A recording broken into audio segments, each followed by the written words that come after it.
ఓ కాయ కట్టం చేసి చెమటా సుక్కలు గార్సి ఇటుక వేర్సి ఇల్లు కట్టుకున్నాము.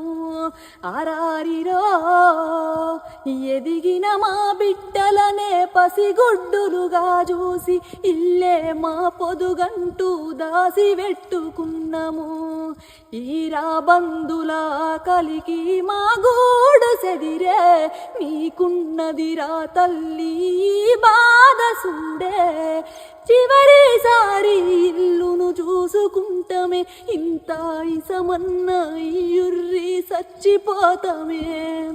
నువ్వు కూల్చేది ఇల్లు కాదురా నెత్తుటి ముద్దల్లా మా వల్లేరా. ఇది పేదోని కలకల కదరా అసలు నీకెట్లా న్యాయమయ్యేరా.